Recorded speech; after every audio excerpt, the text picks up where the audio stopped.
देखो आज Nepal cricket team जीत सकता है। नीदरलैंड से आज नेपाल क्रिकेट टीम जीत हासिल कर सकता है और इस वजह से जीत का हासिल कर सकता है क्योंकि नेपाल क्रिकेट की देखो बात करें तो भाई बॉलिंग लाइन की अगर बात करें तो भाई बेहतर है। यानी कि बॉलिंग लाइन के पास उतना कैपेसिटी है, उतना क्षमता है कि भाई 180 160 का अंदर रोक सकता है नीदरलैंड को।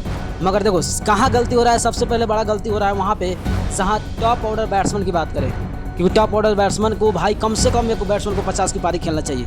मगर क्या करे, टॉप ऑर्डर बैट्समैन जो चल रहा है अनिल कुमार साहब, हुरतेल और सिक्स जैसे खिलाड़ी हैं, भीम सर की जो भी आते हैं भाई, उनका कुछ अलग करना पड़ेगा। क्योंकि कप्तान रोहित पौडेल की बात करें तो भाई कप्तान रोहित पौडेल का कुछ हद तक अच्छा नहीं चल रहा है और इसी वजह से नेपाल क्रिकेट टीम को देखे होंगे नीदरलैंड के खिलाफ एक नहीं दो नहीं तीन सुपर ओवर, यानी कि इतिहास रचा गया उस मैच में, जो कि एक ही मैच में 3 सुपर ओवर होना ये भाई नेपाल क्रिकेट के लिए शुभ नहीं देता है। अगर नेपाल क्रिकेट टीम को मैच जीतना है तो भाई सबसे पहले देखो अपने बैटिंग लाइन जो टॉप ऑर्डर बैट्समैन है उनको सुधारना पड़ेगा और जब टॉप ऑर्डर बैट्समैन सुधरेगा तो भाई नेपाल क्रिकेट टीम ऑटोमेटिक जीत जाएगा। क्योंकि देखो बॉलिंग के बाद उतना कैपेसिटी है, उतना हुनर है कि संदीप लामेछाने, ललित राजवंशी, दीपेंद्र सिंघारी जैसे बॉलर है भाई, वो कम से कम रन पर रोक सकते हैं। मगर बैटिंग लाइन को सुधार करना पड़ेगा। क्योंकि आप बताओ मान लो 150 रन लग गया, अगर बैट्समैन नहीं मारेगा तो कैसे मैच जीतेगा, मैच नहीं जीत पाएगा। इसीलिए मैं बोल रहा हूँ कि अगर नेपाल क्रिकेट को मैच जीतना है तो टॉप ऑर्डर जितने भी बैट्समैन है उसको सुझाव के साथ बैठाना पड़ेगा कि आपको जाना है तो कम से कम इतना रन बना के आना है और स्टोर लोग इस पर ज़्यादा ध्यान देना चाहिए।